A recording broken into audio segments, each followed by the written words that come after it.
Students आज आम आउ एक नुआ रिक्रुटमेंट विषय में आलोचना करवा। ये जो रिक्रुटमेंट कौन यही रिक्रुटमेंट होमर रेलवे गोटे रिक्रुटमेंट बाहर government of India ministry of railways railway recruitment board आर गोटे रिक्रुटमेंट बाहर।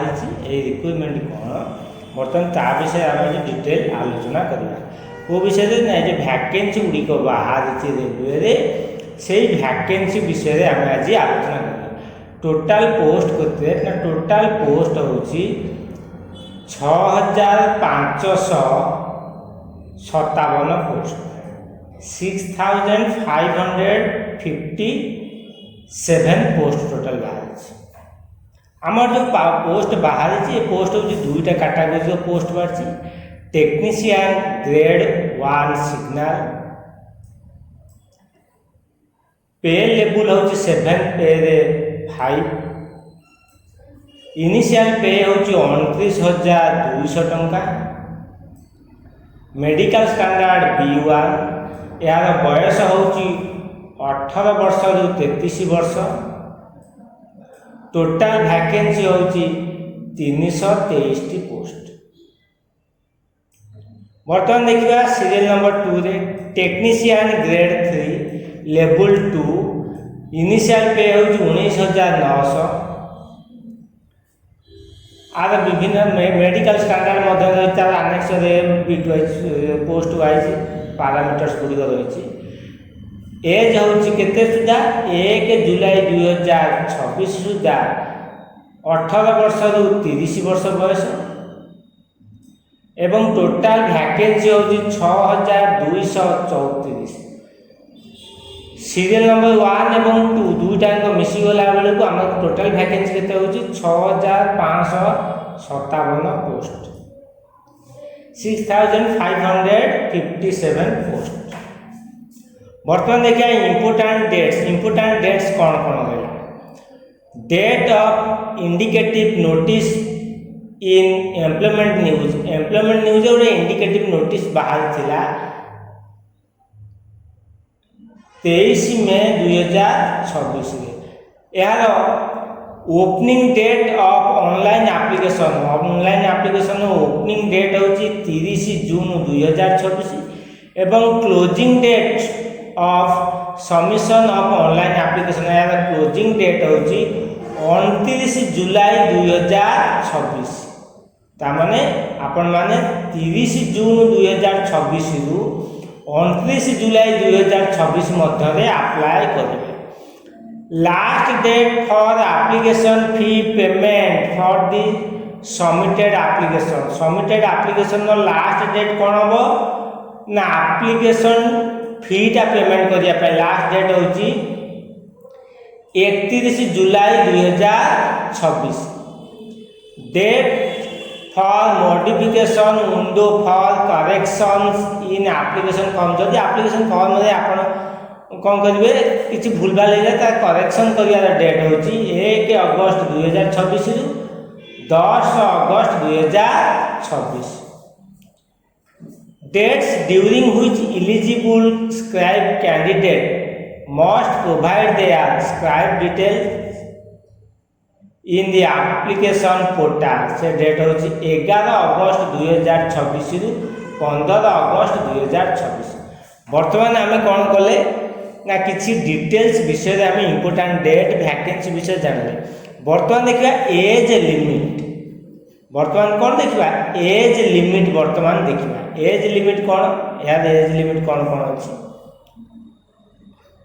बर्तमान एज लिमिट हूँ आम एज लिमिट मत जानी देचे आउ टिके एज लिमिट आम बर्तमान देखा।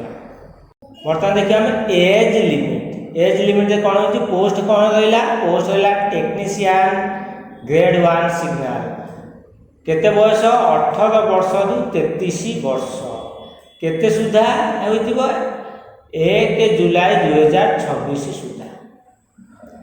टेक्नीशियन ग्रेड 3 बयस के 1 जुलाई 2026 सुधा 18 वर्ष रु 30 वर्ष बयस होता है 18 वर्ष 30 वर्ष बयस मध्य बयस होता कौन रहा एज रिलैक्सेशन गवर्नमेंट अपर एज गवर्नमेंट जमी से सुविधा रही।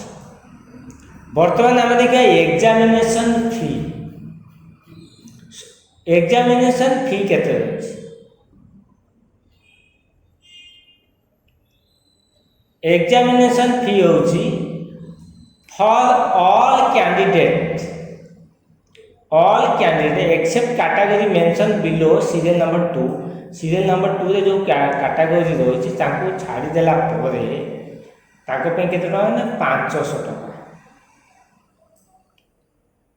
ये जो 500 टका आपण एग्जामिनेशन फी देबे। एवं सीरियल नंबर 2 रे कहला for candidate who belong to SC ST ex serviceman पीडब्ल्यूबीडी female transgenders minorities and economically backward class तांकर कोर्स एग्जामिनेशन फी केते होची 250 टका। पता देखिया को हमें अप्लाई करबा कि एई जो पोस्ट को आमे किभली कोउटी अछि केमिति को आमे जानिबा त अप्लाई करबा को किभली ना वेबसाइट रे हमें अप्लाई कर ऑनलाइन ने हम अपन माने को अप्लाई करिए। वेबसाइट RRBS सेंट्रल वेबसाइट होची rrb.indianrailways.gov.in एवं ता सब रही विभिन्न प्रकार रही कौन रेलवे बोर्ड रही। आम बर्तमान देखिए भुवनेश्वर बोर्ड को जीवा। भुवनेश्वर कौन रही www.rrbbs.gov.in यहाँ हूँ भुवनेश्वर। से टाइप अहमदाबाद बेंगलुरु भोपाल बिलासपुर चंडीगढ़ चेन्नई गोरखपुर गुवाहाटी जम्मू श्रीनगर कोलकाता यही टाइप बहुत सब कौन रही ना पर्टिकुलर वेबसाइट रही सेंट्रल वेबसाइट रही पर्टिकुलर बोर्ड वेबसाइट रही। आपण मैंने कौन करेंगे यही पर्टिकुलर वेबसाइट को जाई एडवर्टाइज को डाउनलोड करेंगे। प्रथम आपण कार्य है कौन करेंगे एडवर्टाइज को डाउनलोड करेंगे बा नोटिफिकेशन टी को डाउनलोड करेंगे है कि यही नोटिफिकेशन को डाउनलोड करेंगे। रिक्वायरमेंट ऑफ टेक्नीशियन जो नोटिफिकेशन अच्छी ये नोटिफिकेशन को डाउनलोड करेंगे। डाउनलोड कर डिटेल्स नोटिफिकेशन को आगे पढ़े कौन करेंगे यही नोटिफिकेशन को डिटेल्स पढ़े पढ़िकी जहाँ जहाँ रिक्वायरमेंट रही जहाँ आपण कौन रही ना तार रिक्वायरमेंट बा डॉक्यूमेंट्स गुड़िक रही एकत्र कर आपण मैंने निर्धारित समय भितर कौन करेंगे ना आपण मैंने अप्लाई करेंगे। स्टूडेंट्स आज वीडियो ये पुणी आपण सहित देखा आउ एक नुआ एक वीडियो नुआ किसी विषय वस्तु को नहीं मुझे सम्मुखें उपस्थापना करी से मोर चैनल को बढ़ भाव में लाइक करूँ शेयर करूँ सब्सक्राइब करूँ सब्सक्राइब करने समय बेल आइकन बा नोटिफिकेशन बटन को प्रेस करने को भूलिए ना। आज ये रही आपको अशेष अशेष धन्यवाद।